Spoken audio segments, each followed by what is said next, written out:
ஈஸ்வரிக்கு இதுதான் சான்ஸு. செல்வியை நல்லா பழி வாங்குறதுக்கும் பேசுறதுக்கும் அப்படிங்கிற மாதிரி இனியாமேற்ற வச்சுட்டு ரொம்பவுமே கடுமையான வார்த்தைகளால் அப்பாவியான செல்வியை கோபியும் ஈஸ்வரியும் காயப்படுத்துறத ஒரு கட்டத்துக்கு மேலே சகிச்சுக்க முடியாத பாக்யா, போதும் நிறுத்துங்கடா துரோகிகளா, நீங்கள் ரெண்டு பேரும் அவளை செல்வியை பேசுகிற அளவுக்கு பெரிய யோக்கியம் ஒன்றும் கிடையாது. என் பிள்ளை இனியாவை ஆகாஷ்க்கு நான் கல்யாணம் பண்ணி கொடுப்பேன், அதில் எந்த தப்பும் இல்லைன்னு கூட எனக்கு தோணுது. ஏன் ஒரு பணக்காரங்க ஏழையை காதலிச்சு கல்யாணம் பண்றது தப்பா? அப்படியா ஈஸ்வரிக்கும் கோபிக்கும் பதிலடி கொடுக்கிற மாதிரி பேசினா நல்லா இருக்கும்னு நீங்களும் நினைச்சீங்கன்னா மறக்காம நம்ம வீடியோக்கு லைக் பண்ணிட்டு வாங்க நாளைக்கான பிரமுகான ப்ரெடிக்ஷன் என்னன்னு பார்க்கலாம். பாக்யலட்சுமி அங்க அப்பாவியா செல்வி தினமும் வேலைக்கு வர்ற மாதிரி உள்ள வேலைக்கு வர்றாங்க வீட்டுக்குள்ள, பாக்யா வீட்டுக்குள்ள. உடனே அப்ப ஈஸ்வரி சொல்றாங்க, ஏய் அங்கேயே நில்லுடி, இதுக்கு மேல ஒரு எட்டு எடுத்து உள்ள வச்ச அதுக்கப்புறம் கால் ரெண்டையும் வெட்டுறதுக்கு கூட தயங்க மாட்டா இந்த ஈஸ்வரி. என்னடி நினைச்சிட்டு இருக்க உன் மனசுல, நீயும் உன் பையனும் அப்படின்னு கேட்ட உடனே ஒன்றுமே புரியாது செல்வி. அம்மா என்னம்மா சொல்கிறீங்க, எனக்கு ஒன்றும் புரியலையே, எனக்கு ஒன்றுமே விளங்கலையே அப்படின்னு அப்பாவியா முழிக்கிறாங்க செல்வி. உடனே அங்கே கோபி சொல்கிறாரு, ஆமாம் நீ தான் நல்லா நடிக்கிறதுக்கு பழகி இருக்கியே, உனக்கு எப்படி விளங்கும் அப்படின்னு சொன்ன உடனே செல்வி சொல்கிறாங்க, ஐ சார் என்ன சார் பேசுகிறீங்க, எனக்கு ஒன்றுமே புரியலை, ஒழுக்கமா நல்லா பேசுங்க, ஏன் என்னை இப்படி திட்டுறீங்க காலங்காத்தால?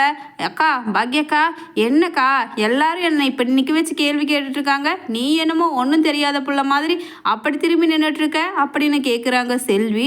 உடனே பாக்யாவும் எதுவுமே பேசாமல் அப்படியே கண்களில் நீர் வழிய அங்கே சுவற்றை பார்த்துட்டு நின்றுட்டுருக்காங்க பாக்யா.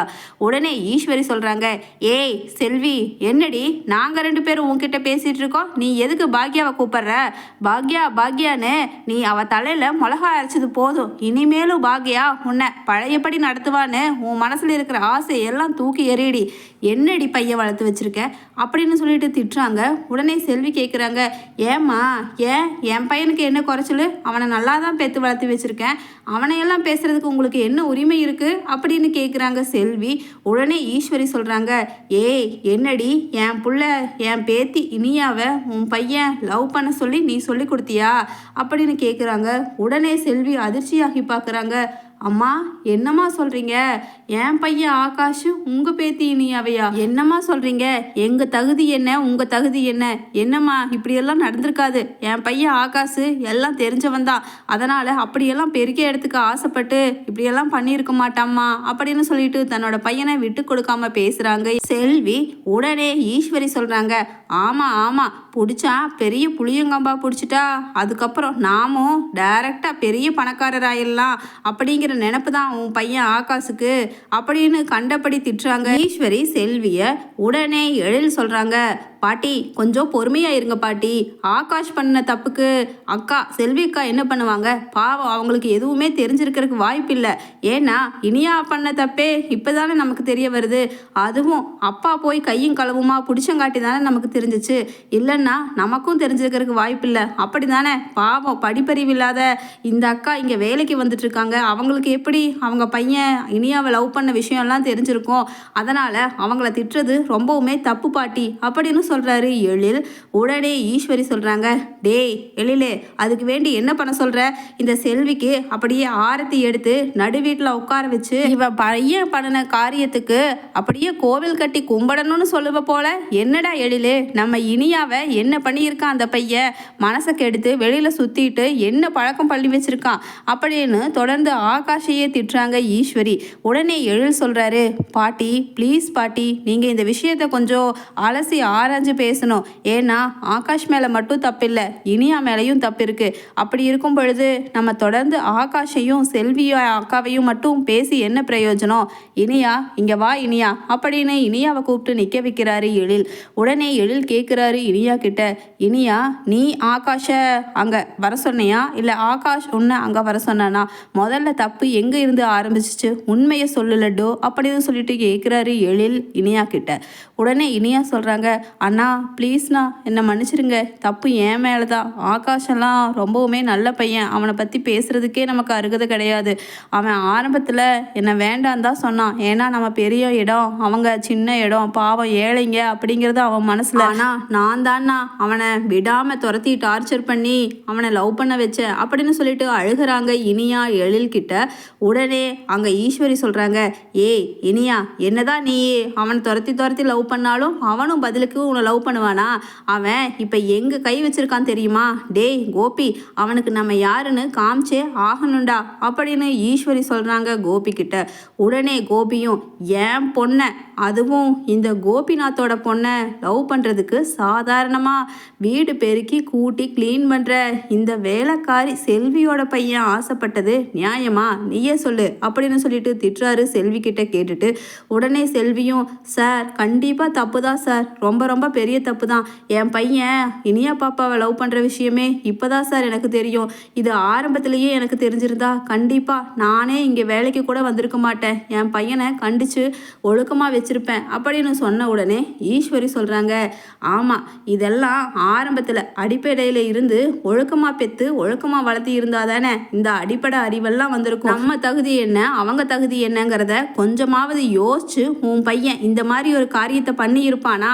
எல்லாம் நீ பெத்து வளர்த்த லட்சணம் அப்படின்னு சொல்லிட்டு செல்வியை திட்டுறாங்க. இதுக்கும் மேலே செல்வியை இவங்க கோபி ஈஸ்வரியும் ரொம்பவுமே அவமானப்படுத்திட்டு இருக்காங்க. அப்படிங்கிறத அங்கே நின்று பல்ல கடிச்சிட்டு பொறுத்துட்டே கேட்டுட்டு இருக்காங்க பாக்யா. அதே சமயம் எழிலும் விடுவனான்னு சொல்லிட்டு இதுதான் சான்ஸுங்கிற மாதிரி ரொம்பவுமே செல்வியை காயப்படுத்துறாரு. ஏக்கா, ஏன் உங்களை அம்மா எவ்வளவு நம்பி தானே இந்த வீட்டுக்குள்ளே விட்டாங்க? அப்போ உங்களை வீட்டில் ஒருத்தராக தானே அம்மா மதிச்சு எல்லாத்தையுமே கேஷுவலாக உங்ககிட்ட ஷேர் பண்ணிட்டாங்க. ஏன் கிட்டத்தட்ட இந்த வீட்டில் நிறையா விலை மதிப்பு அதிகமான பொருட்களை எல்லாம் உங்களை நம்பி தானே நீங்கள் எல்லாத்தையும் யூஸ் பண்ணட்டும் பழகட்டும் அப்படின்னு சொல்லி தானே நாங்கள் விட்டுருக்கோம். இல்லை, இதை சேஃப்டியாக வைக்கணும், அதை பத்திரமா வைக்கணும்னு உங்களை எங்கேயாவது ஒதுக்கி வச்சுருக்கோமா? நீங்கள் இந்த ரூம்குள்ளே வராதிங்க, இந்த ரூம்குள்ளே வராதிங்க. அப்போ உங்களை நாங்கள் எவ்வளவு மதித்து எவ்வளவு நம்பி இருந்தால் எங்கள் குடும்பத்தில் ஒருத்தராகவே உங்களை வச்சுருப்போம். ஆனால் அதை பற்றி கூட எல்லாம் யோசித்து பார்க்காம உங்கள் பையன் இப்படி ஒரு காரியம் பண்ணி எங்களையே அசிங்கப்படுத்திட்டானே அப்படின்னு செழியன் திட்டுறாரு செல்வி கிட்ட. உடனே செல்வியும் சொல்கிறாங்க, செழியன் தம்பி என்னை மன்னிச்சிருப்பா, என் பையன் ஆகாஷ் இனிமேல் இனியா பாப்பா பக்கம் தலை வச்சு கூட பார்க்க மாட்டான்.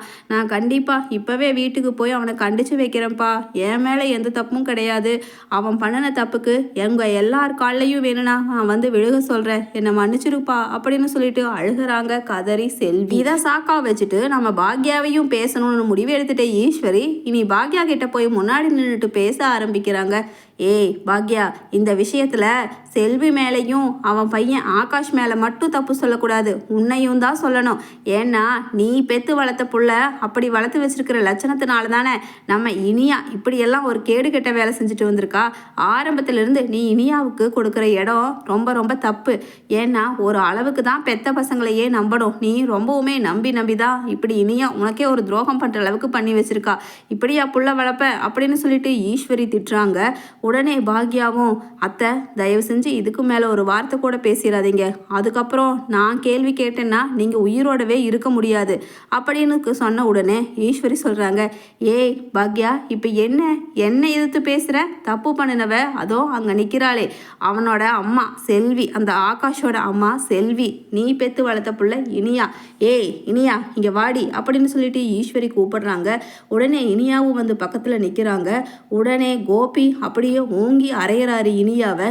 இனியா, என்ன உன் அம்மா பாக்யா உன் மேலே எவ்வளவு நம்பிக்கை வச்சு காலேஜுக்கு அனுப்புனா, ஆனால் நீ என்ன அவளோட நம்பிக்கையை இப்படியெல்லாம் குண்டை தூக்கி போடுற மாதிரி கெடுத்துட்டியே அப்படின்னு திட்டுறாரு கோபி இனியாவை. உடனே இனியாவும் அழுதுகிட்டே இருக்காங்க. உடனே ஈஸ்வரியும் இனியாவை ஓங்கி அறையிறாங்க.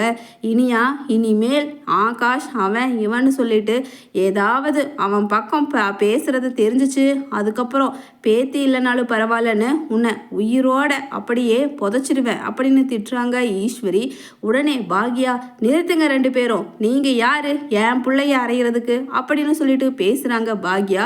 உடனே ஈஸ்வரி சொல்றாங்க, ஏய் பாக்யா, என்ன அப்ப இனியா மேல எனக்கு கோபிக்கு உரிமை இல்லைன்னு சொல்றியா அப்படின்னு கேக்குறாங்க. உடனே பாக்யா சொல்றாங்க, உரிமை இல்லைன்னு நான் சொல்லலாத்த, ஆனா எதுக்குமே ஒரு அளவு இருக்கு. நீங்க இப்ப செல்விய எவ்வளவு பேச்சு பேசுனீங்க, ஏன் அவ எதுக்குமே பதில் பேசவே இல்லை தெரியுமா உங்களை எதிர்த்து? அவகிட்ட பணம் இல்லைங்கிற ஒரே காரணத்தினால தானே அப்படின்னு நீங்க நினைச்சுக்காதீங்க. அவ உங்க மேல எல்லாத்து மேலையுமே ரொம்ப மரியாதை வச்சிருக்கா. அதுக்காக தான் அவள் வாயை திறந்து ஒரு வார்த்தை கூட பேசலை. ஏன் அங்கே செல்வி நினச்சிருந்தா, என்னம்மா என்னை போட்டு இப்படி பேசுகிறீங்க, உங்கள் பொண்ணு தானே தப்பு பண்ணுச்சு, அப்போ நானும் உங்களை பேசவா அப்படின்னு திருப்பி எவ்வளவு நேரம் ஆகும் செல்வி நம்மளை பேசுறதுக்கு. ஆனால் செல்வி அப்படியெல்லாம் பேச மாட்டா. ஏன்னா அவள் என்னை ரொம்ப நம்புறா. அதனால் அவளை நானும் பேச போகிறது கிடையாது. ஏன்னா தப்பு செஞ்சவங்க இனியாவோ ஆகாஷும், இடையில நாம் பேசுறதுக்கோ சண்டை கட்டிக்கிறதுக்கோ எதுவும் கிடையாது. இதில் தகுதி தராதரம்ங்கிறது எல்லாமே 2ஆம் பட்சம்தான். முதல்ல நம்பிக்கை. நானும் இனியாவை ரொம்ப நம்பினேன், ஆகாஷையும் நம்பினேன். அதே மாதிரி தான் செல்வியும் அவள் பையனை ரொம்பவுமே நம்பினான். ஆனால் இவங்க 2 பேரும் நாம் நம்பின நம்பிக்கைக்கு துரோகம் பண்ணிட்டாங்க. சரி, அந்த வயசில் கோளாறு அப்படிங்கிற மாதிரி அவங்கள மன்னிச்சு ஏற்றுக்கலாம். ஆனால் இனியா, இனிமேல் நீ ஆகாஷ் அவனோட படிப்புக்கும் அவனோட குடும்பத்துக்கும் கெட்ட பேர் வர்ற மாதிரி உன்னோட சைடு அவன்கிட்ட பேசவே கூடாது. தேவையில்லாமல் ஃபோன் பண்ணுறது மெசேஜ் பண்ணுறதுன்னு எதுவுமே பண்ணக்கூடாது ஆகாஷ்க்கு. செல்வி, உன் பையன்கிட்டையும் சொல்லிடு, என் பொண்ணு இனியாவை அவன் பார்க்கவே கூடாது, பேசவே கூடாதுன்னு. அதுக்கப்புறம் அவன் தன்னோட சுய காலால் நின்று முன்னேறி காமிச்சான்னா கண்டிப்பாக என் பொண்ணு இனியாவை உனக்கு மருமகளாக்குறதுக்கு எனக்கு சம்மதம் தான் அப்படின்னு சொல்லிட்டு பாக்யா சொல்கிறாங்க. உடனே ஈஸ்வரியும் கோபியும் அதிர்ச்சியாகி பார்க்குறாங்க. ஏய் பாக்யா, என்ன சொல்கிற அப்படின்னு சொல்லி திட்டுறாரு கோபி. உடனே பாக்யா சொல்கிறாங்க, ஆமாம், உன்னை போல ஒரு துரோகியை நான் பார்த்ததே கிடையாது. நீ பண்ணின துரோகத்தை விட ஆகாஷ் ஒன்றும் பெரிய துரோகம் பண்ணிடலையா இருந்தாலும் அவன் கண்டிப்பாக நம்ம பொண்ணு இனியாவை உண்மையாக காதலிக்கிறான்னு நான் நம்புகிறேன். அது மட்டும் இல்லாமல் அவன் ஐஏஎஸ்க்கு படிச்சுட்டு இருக்கான். அவன் கூடிய சீக்கிரமாக கலெக்டர் ஆவான்ங்கிற நம்பிக்கையும் எனக்கு இருக்குது. அப்படி கலெக்டர் ஆகி முன்னேறி நம்ம பொண்ணை அவன் பொண்ணு கேட்டு முறையாக கல்யாணம் பண்ணனா நம்ம இனியாவை கல்யாணம் பண்ணி தரக்கு எனக்கு சம்மதம் தான். இப்போதைக்கு அவங்கவுங்க படிப்பை பார்க்கட்டும். இது ஒன்றும் பெரிய குற்றம் கண்டுபிடிச்சிட்டோன்னு நினச்சிட்டு இதை சாக்கா வச்சுட்டு நீங்கள் 2 பேரும் எல்லாரையும் பேசுகிறத, இந்த மாதிரி எல்லாம் கூட்டம் கூட்டிகிட்டு அவமானப்படுத்துறத எல்லாத்தையும் விட்டுட்டு அவங்க வேலையை பாருங்க அப்படின்னு சொல்லிட்டு இனியா கிட்ட சொல்கிறாங்க பாக்யா. ஏய், ஒழுக்கமாக போய் படிக்கிற வேலையை பாருடி அப்படின்னு பாக்யா